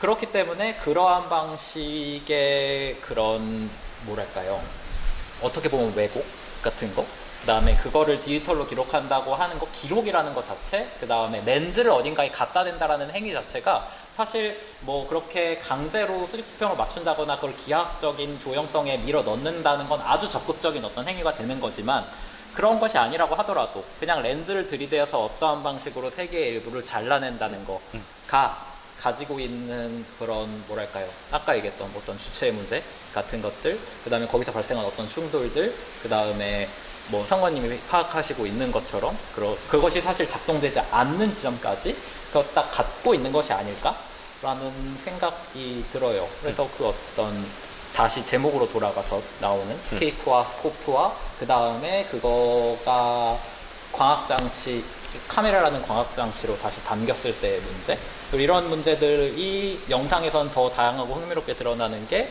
단순히 카메라, 그 다음에 그냥 일한 시점 카메라라고 하죠. 사람이 들고서 찍는 카메라의 시점이 아니라 그 항공 촬영 같은 것들이 병행되면서, 항공 촬영이 가지고 있는 시점은 또 완전히 다른 거잖아요. 어떤 전지적인 것과 연결되기도 하고, 그 다음에 그 아파트나 건축적인 것의 입체성이 이상한 방식으로 평면적으로 왜곡되기도 하고, 이런 문제랑 좀 복잡하게 엮이면서 그 광학적 퍼스펙티브의 문제에서 풍경의 문제를 또 다른 방식으로 생각해 볼 수 있는 여지 같은 것들이 있다라는 정도로 네. 정리를 할 수 있을 것 같아요. 깔끔하네요. 뭐가 그 질문을 해주셨던 분이 안님이 답변 감사합니다. 이야기를 들으니 아파트라는 거대 단지 내부에서 자란 사람이 그 바깥을 완전히 부감적인 시선으로 잘라낸다는 행위 같아서 재밌네요. 그쵸? 그렇죠. 맞아. 네네네. 그러려고 의식한 것도 있죠. 만약에 뭐 아파트 내부에서 자란 사람이 거대 단지 아파트에서 자란 사람이 그 자기 일상 얘기를 하려면 어렸을 때 유년기의 추억들을 그런 것들 비디오에 담으려고 하면 아무래도 좀 너무 구체적이 될 수 있고 그래서 잘라냈다. 부감적인 시선으로 잘라냈다는 행위. 그리고 그 안팎의 문제가 내부라고 강조해 주신 것처럼 그 안팎의 문제가 되게 흥미로운 것 같은데 일단 그거부터 앰비언스에서 사용된 필드 레코딩의 경우에는 아파트 안쪽에 들어가서 레코딩 한 것들도 있나요? 그 소스들이 실제 작업에 쓰인 것도 있나요? 그게 쉽지 않아요. 그러니까 요즘 아파트들은 진짜 들어가기 힘들어요. 그러고 싶었겠지만 사실 그런 소리들은 상대적으로 경비가 허술한 그게 못 들어간다라는 게 어떤 그런 형식적인 고민의 문제가 아니라 물리적으로 들어갈 들어갈 수가 없다. 경비 시스템에 막힌다는 거죠. 그렇죠. 굳이 들어가고 싶으면 이제 택배로 위장하고 들어가야지. 근데 그거는 힘들었습니다. 그래서 소리들은 보통 이제 그냥 단지 소리라든지 아니면 빌라 아파트만 찍은 것이 아니고 빌라도 많이 찍었거든요. 그러니까 어떤 이런 관점이 그런 광학적이고 시각적인 이미지의 문제하고 사운드, 필드 레코딩 등등 그 소스를 만들어 나가는 문제, 앰비언스를 만드는 문제랑 다 엮여 있는 거네요. 그 안팎의 문제라는 게. 그렇죠. 그러네요. 굉장히 흥미로운 점입니다. 건축이라는 것 자체가 사실 뭐 건축 사진이라고 하면은 보통 이렇게 뭐 파사드를 찍거나 아니면 박수환 작가님처럼 이렇게 기하학적인 어떤 구조물을 외형적인 구조물 같은 걸 드러내는 걸 생각을 하는데 건축이라는 건 어떤 공간의 문제고 공간을 이렇게 자연에서 공간을 일정한 방식으로 인공적으로 분할하거나 어떤 그 분배 같은 걸 만들어 나가는 공간의 체제를 만드는 게 건축인 거잖아요. 네. 그러니까 그 안의 문제인 거잖아요. 네. 근데 이제 그거를 바깥에서 이렇게 다뤄낸다라는 거, 아파트를 그 안쪽이나 건축이나 주거나 삶의 문제로 다뤄내는 것이 아니라 메갈리스로 본다라는 거, 바깥에서 본다는 거죠. 그게 그 아파트의 조형성이나 그런 것들이 기념비적이거나 혹은 뭐랄까요, 말 그대로 아까 우리 얘기했던 어떤 남근적인 상징물로 그냥 보게 된다라던가 혹은 뭐 계급과 연결된 방식으로 보게 된다라던가 혹은 아예 반대해서 그 뭐라 그래 아까 우리 얘기했던 노스텔지어의 애상의 관점에서 보게 된다라던가 그런 점이 흥미로운 것 같아요. 또 그런 것도 있어요. 이제 음악의 전체 스타일을 놓고 봤을 때 어떤 아까 빼먹은 부분이 있는데 거석주의에서 거석주의의 원시적인 종교를 떠올리면서 작업했어요. 그러니까 어떤 느낌이냐면 거석주의 종교가 만약에 아직도 남아있다면 그러니까 큰 돌을 숭배하는 신앙이 아직도 남아있다면 그 신자들이 부르는 찬송가가 있을 거 아니에요. 그걸 생각하고 만들었습니다. 그래서 전 찬송가에 대해서 좀 특별하게 생각해요. 찬송가라는 것에 대해서. 왜냐면 어떻게 보면 궁극적인 음악이죠. 다른 감정보다는 우리를 도와주십시오 하는 맞아요. 인간은 왜 그럴까요? 하는 그런 또 필멸성에 대한 노래죠, 사실. 그래서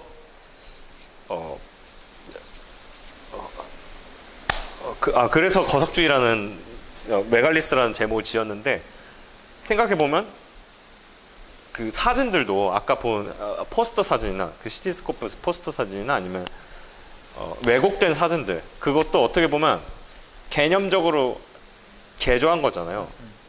개념적으로 조형에 굉장히 맞게 작가 취향에 맞게 왜곡한 거잖아요. 그러니까 마치 성상이 옛날 성상이 뭐 카톨릭 성상 이 신이나 뭐 예수는 엄청 크게 그려놓고 나머지 신도들은 작게 그리는 것처럼 왜곡하듯이 그런 개념적으로 그리듯이 이렇게 하니까 굉장히 종교적인 작업처럼 느껴지네요. 근데 그것도 물론 수환이가 이걸 우리가 협의하고 하지 않았어요. 그냥 사진을 찍고 보니까 이렇게 나왔고, 저는 메갈리스라고 지었다고 수환이한테 얘기하지 않았어요. 그냥. 그리고 맨 앞부분에 잠실 흙바닥을 찍은 것도 처음에 협의하지 않았고 그냥 봤는데 흙바닥이 앞에 5분 동안 나오더라고요. 그래서 이거 좋다. 그러면 굉장히 종교적이네라고 생각했고요. 네.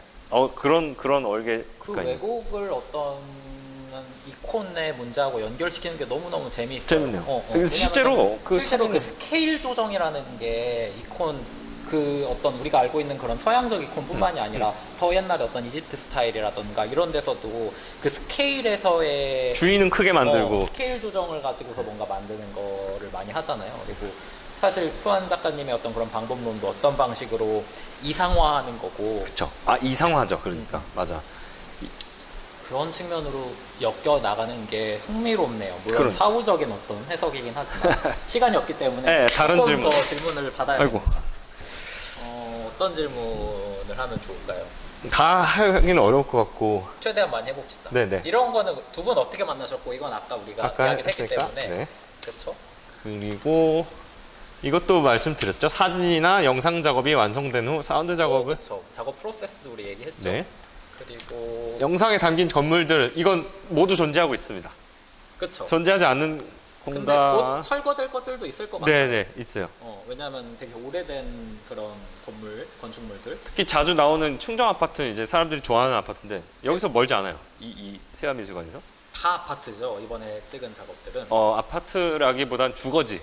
주로. 왜냐면 아파트 기준에 맞지 않을 수도 있으니까 어떤 건물들. 빌라라고 옛날 우리말로 빌라라고 하던가 뭐 그런 것들. 근데 이제 뭐 세계적인 관점으로 보면 다 아파트먼트. 그렇죠. 네. 그런 어떤 공동주택 시설인 거죠. 그렇죠. 공동주택 시설. 특별히 애정을 가지고 있는 도시가 있는지. 근데 이 도시가 지금 서울이에요, 전부. 그렇죠. 아마 서울인 것 같고. 서울을 좋아하시나요? 그거는 참 대답하기 어려워요. 근데 뭐 다른 도시에 살아본 적이 없으니까 아마 저도 뭐 애증이겠지만 당연히 애증이죠. 모든 사랑이 그렇듯이 저도 서울을 사랑합니다. 너무. 그죠? 이거는 뭐 사운드로 참여하신 다른 작품. 연구소장. 그렇죠. 사실 저희가 최근에 같이 협업을 한 작품이 하나 있는데 그 국립현대미술관에서 연구소장이라는 아티스틱 리서치 작품에 또 성건님이 사운드로 연구소장이라고 한번 검색해 보시죠. 검색을 해보시죠. 네. 그리고 이건 아까 얘기했죠. 네. 시티스코프하고 마이크로스케이프 이거의 어떤 그런 이야기는 아까 많이 했으니까 네. 이것도 넘어갈 수 있을 것 같고 저희 이거 다 할 수 있을 것 같은데요? 평소 도시에 대해서 어떤 생각을 가지고 계신가요? 도시는 사는 곳이죠. 우리가 복잡한 감정에 대해서 이야기했었죠. 그것도. 맞아요. 네. 도시에 대한 이야기 뭐 계속 많이 했으니까. 이런 것도 있네요. 이것도 계속 작품의 컨셉은 어떻게 갖게 됐는지, 이것도 시작이 어떻게 됐는지, 계속 얘기했죠. 작업 프로세스에 대한 얘기였죠. 저기 차 타고 가다가 맞아.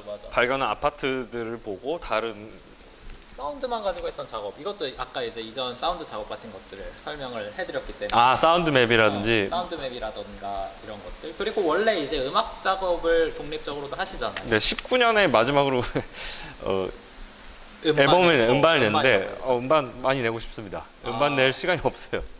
다 남이 작업만 해주려고. 네. 이거 저는 중요한 질문이라고 생각해요. 아카이빙 작업에 미리 왔던 질문인데 이것도 보여드릴게요.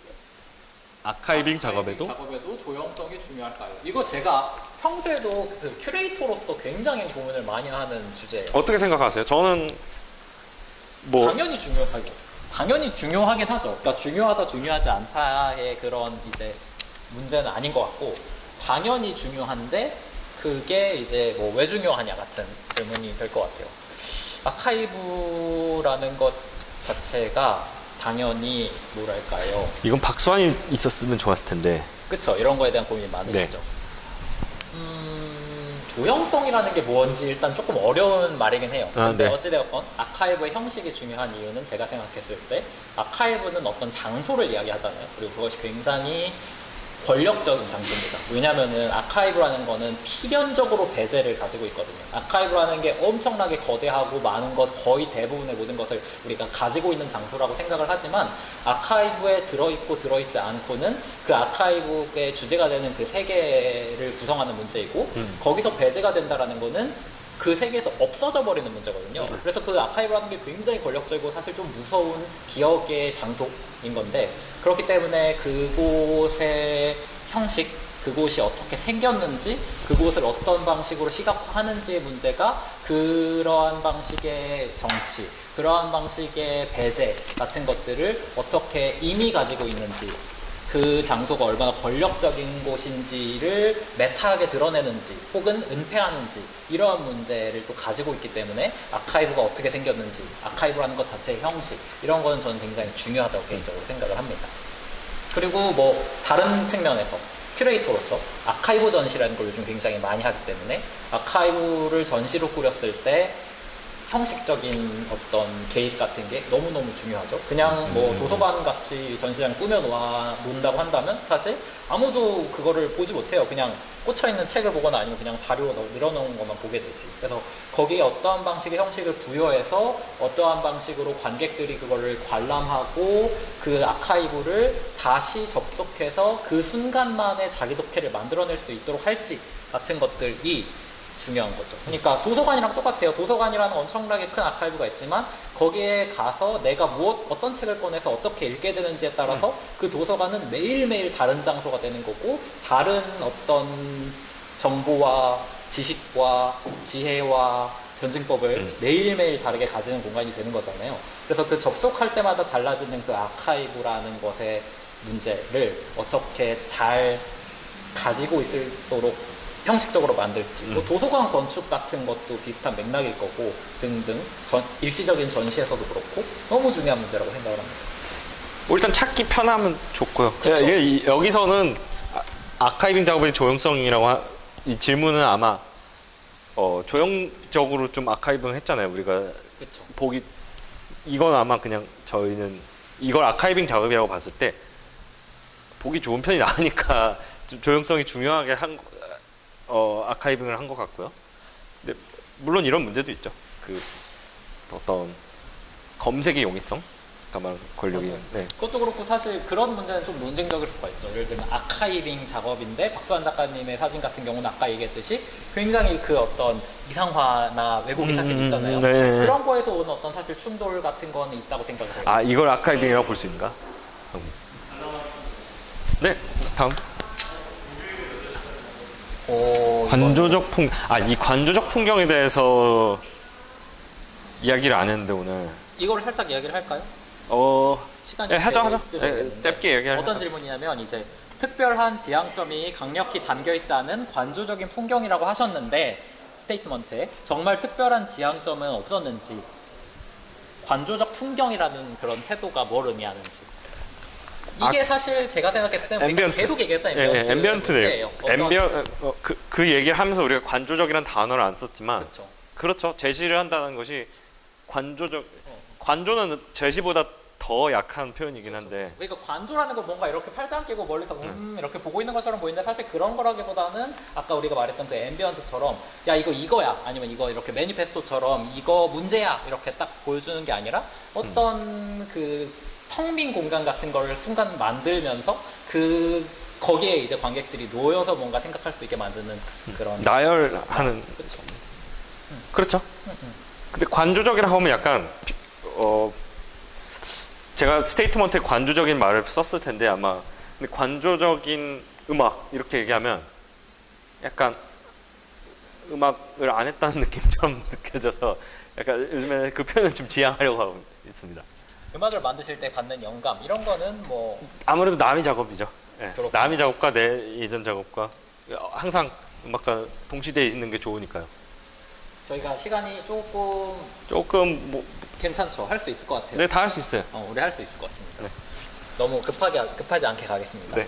요즘 가장 관심 있는 소재. 이제 두 명 다에게 질문이겠죠 아마. 그래. 먼저 하시죠. 요즘 관심 있는 소재.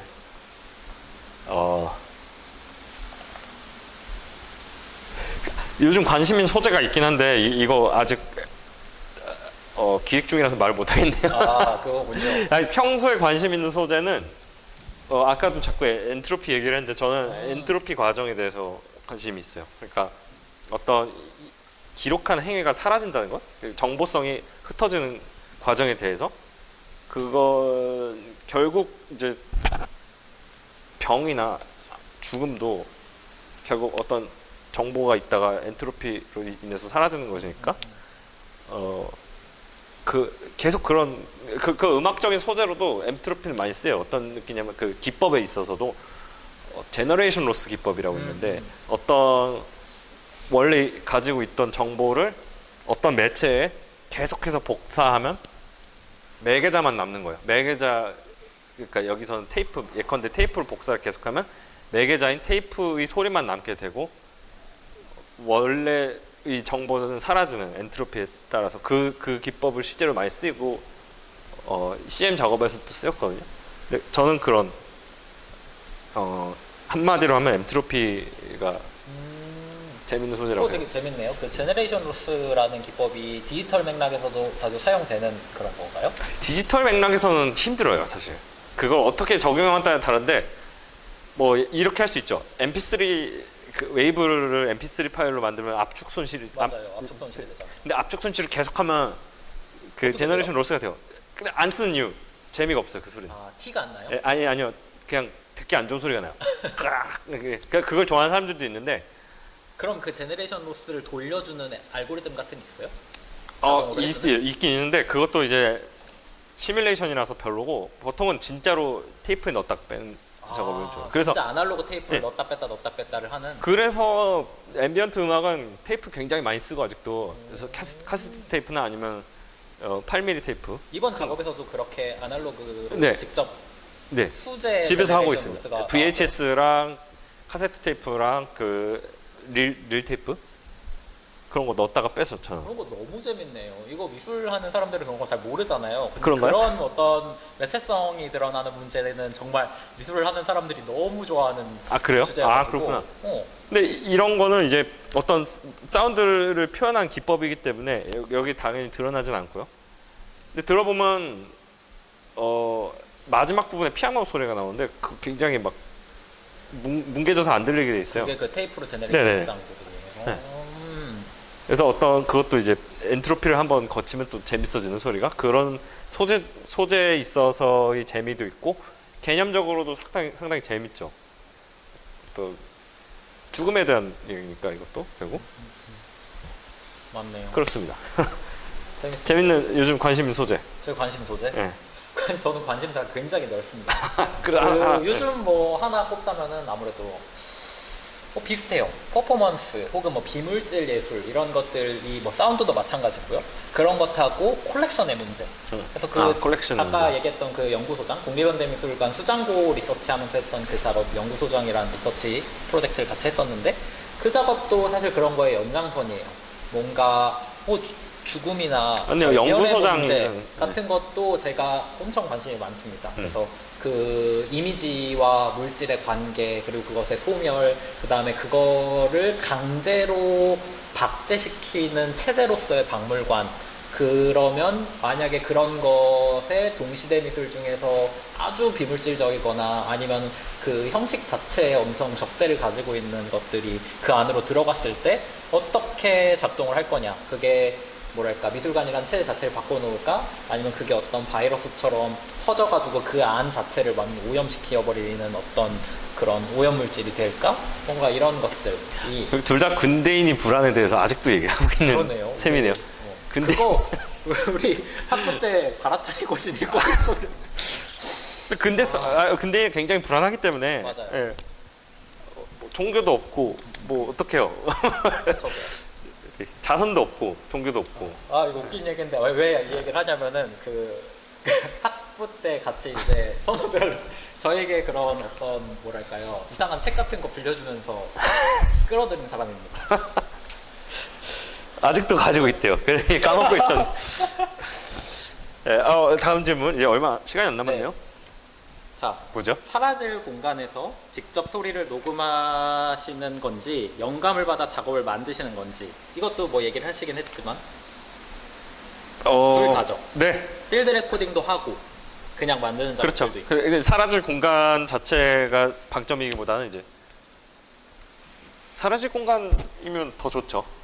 근데 일단은 지역에 따라서 가고요. 이번 작업은 지역별로 다녔고요. 근데 꼭 거기가 사라질 공간이라서 그런 거 아니고 지역별로 갔다가 주로 지하철역 근처로 갔어요. 지하철역으로 다 갈 수 있는, 그리고 자전거 타고 갈 수 있는 정도로 영감을 받는데, 그렇죠. 아무래도 계속했던 얘기지만. 네. 그러고 보니까 이 아까 없어지는 것의 감각이 건축물 같은 거 재개발 문제 이런 그렇죠. 거랑도 굉장히 또 연결이 되네요. 그렇죠. 이거 너무 어려운 질문인데 뭐였어요? 좋은 질문이기도 하고, 작품을 구상하시면서 인간의 가치에 대해 생각한 순간이 있나요? 이거 인간의 가치. 너무 크지만 또 아름다운 질문이기도 합니다. 인간의 가치. 인간이 같이. 사실 저는 요즘 무슨 생각을 하냐면 인간의 가치를 좀 성취할 필요가 있다. 뭔가. 그래요? 그런 너무- 생각을 했어요? 너무 이제 그 인간들이 다 망쳐놓고 있기 때문에. 다시 질문을. 작품을 인간이 같이. 너무 어렵네요. 너무 어렵습니다. 근데 인간의 가치. 근데 이 작품은 인간이 가치에 대해서 그 주제에 놓고 보면 인간이 가치에 대한 작업은 아니에요. 인간이 가치는 다른 분들이 하시는 것 같아요. 저희가 아니고. 인간이 나오진 않죠. 뭐 영상에 인간이 안 나와요. 차나 어떤 그런 굴삭기나 이런 네, 방식으로 이제 그런 거 인간 나오죠. 기계들이 나오죠. 그쵸. 인간이 가치는 생각한 적이 없는 것 같습니다. 여기서는. 네. 영상에서 아주 눈에 띄는 인간이 한 명 있긴 있었어요. 옥상에 담배 피러 나온 아저씨가 아주 눈에 띄는 분이 한 분 계셨어요. 맞아요. 근데 뭐 의도적으로 그래서 이미지들에서 그런 인간적 형상들을 배제한 건 아닌가 봐요. 그거 모르겠네요, 잘. 그거는 그 수환이한테 근데 작가님이 있어야. 근데 일단은 의도적으로 배제를 하려고 했던 것 같은데 그 아저씨 왜 들어갔지? 또 그런 의도적으로 한 것 같아요, 제 생각엔. 예. 왜냐면 너무 눈에 띄어요, 그 아저씨는. 그 아저씨 혹시 화자를 뜻하는 건가? 근데 저는 뭐랄까요, 얼핏 봐도 그게 너무 이제 강렬해가지고. 저도 그랬어요. 어떤 그런 뭐 설명할 수는 없지만 그런 것들을 딱 불러일으키는 게 있었어요. 그분이 비둘기 장면이랑. 비둘기 장면 좋아요. 비둘기 예, 예. 장면이랑 그 옥상 아저씨. 옥상 그런 것. 그건 답변을 들을 수 없겠네요. 왜냐면 다른 이미지들 같은 경우는 이게 사진이야 영상이랑 구분이 안 갈 정도로 사실 엄청 그냥 건축적인 그런 단면 같은 것들을 정말 딱 잘라서 보여주는데, 거기 하나 넣는 걸 재밌다고 생각했을 수도 있어요. 숨구멍 같은 걸로 네, 작동하기도 하고. 너무 없는 것보다는 하나를 넣는 게 맞아요. 재밌었다고 생각할 수도 있어요. 마지막 질문입니다. 와, 이거 어렵네요. 저희 모든 질문을 다 소화했군요. 너무 자랑스럽습니다. 자, 굉장히 어려운 질문이에요. 이거 한번 읽어주시겠어요? 네, 미래의 도시는 한정적 공간적이 아닌 유니온 개념으로 갈 것 같은데 현재의 도시에서 바라본 미래는 어떻게 생각하시는지, 이게 첫 번째 질문이고, 두 번째 차기작 준비 중이신. 두 번째 질문은 쉬우니까 먼저. 맞아. 차기작. 둘이서 하는, 그러니까 동업자들, 아까 말한 뭐 건축 쪽의 동업자들이나 그 일을 주시는 분들하고 항상 그런 식으로 만나기 전에 만나면서 키워드는 준비해 놓고 있어요. 앞으로 이런 걸 하자, 우리 언젠간 이거 해야지 하면서 키워드는 항상 있는데, 그 수환이랑도 그렇고. 근데 그걸 구체적으로 언제 하자는 아직 안 정해놨어요. 근데 뭐 키워드를 정해놓는 건 좋죠. 어찌됐건 차기작 계획은 있는 거죠. 있는 거죠. 있는 건데 이제 구체적인 계획은 없고 차기작으로 할 수는 있다. 그럼 이제 마지막 질문으로 굉장히, 근데 저는 유니온 개념? 흥미로운 그거라고 생각을 해요. 사실 선건님 옛날에 협동조합에서 네, 일해보신 그렇죠. 경험도 있잖아요. 그렇죠. 유니온에 대한 어떤 그래도 애착 있죠. 애착과 그런 뭐랄까요, 애증. 이해라고 할까요? 애증이 아니고 도시가 유니온 개념으로 간다라고 음. 하는 것. 그럴까요?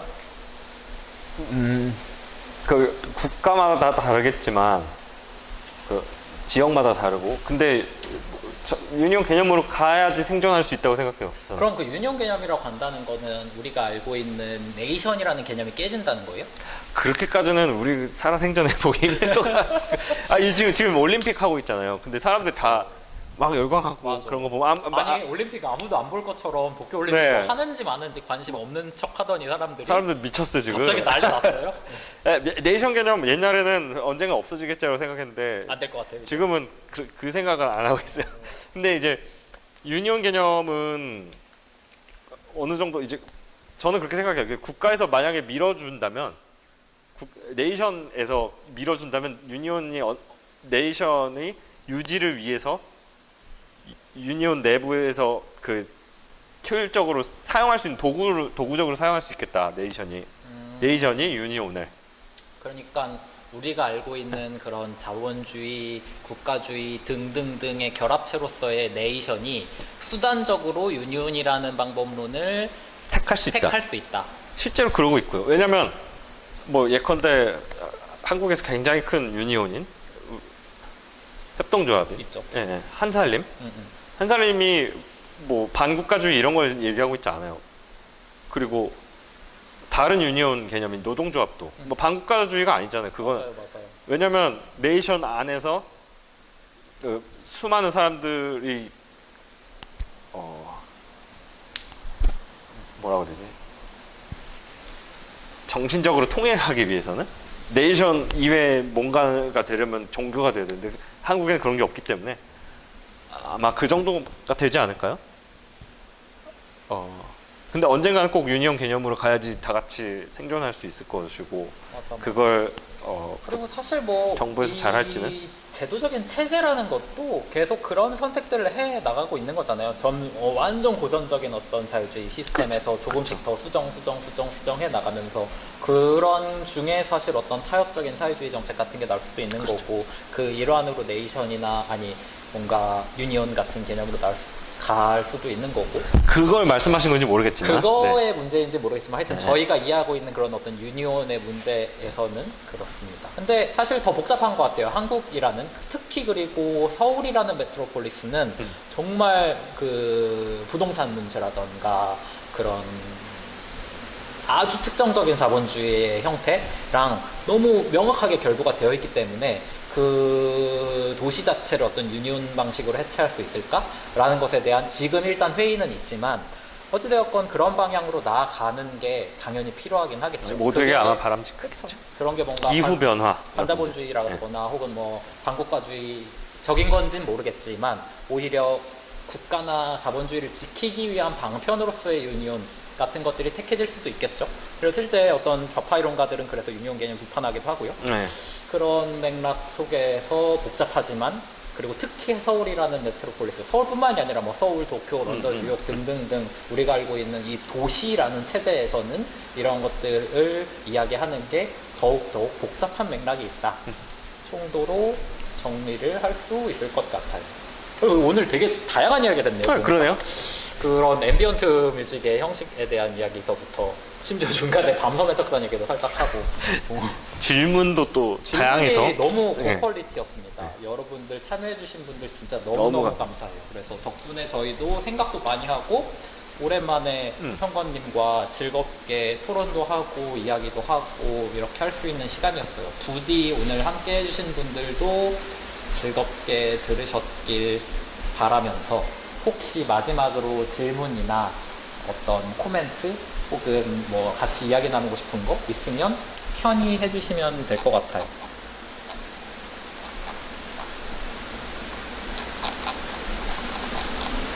있으신가요? 마이크 켜고 이야기하셔도 되고 채팅으로 주셔도 되고 저라면 마이크 켜 안 할 것 같지만 저도 그래요. 그쵸? 마이크 안 켜셔도 됩니다. 채팅으로 해주셔도 돼요. 없으시면 이 정도에서 네. 시간이 넘어갔으니까 그쵸, 시간이 네. 넘어갔어요. 원래 8시까지인데 늦은 시간까지 저희 이야기 들어주셔서 너무너무너무 감사합니다. 그러면은 이 정도에서 인사를 드리는 걸로 할까요? 네. 네. 수고하셨습니다. 고맙습니다. 인사하시죠. 수고하셨습니다. 어떻게 인사하죠? 정리를 하면 될까요, 그냥? 알겠습니다. 저희가 알아서 끄라고 하시니 네. 인사를 드리고 마무리를 하도록 하겠습니다. 오늘 늦은 시간까지 들어주신 분들 너무너무 감사합니다. 저는 권태현이었고요. 장성건이었습니다. 감사합니다. 감사합니다. 됐다. 수고했어. 수고하셨습니다.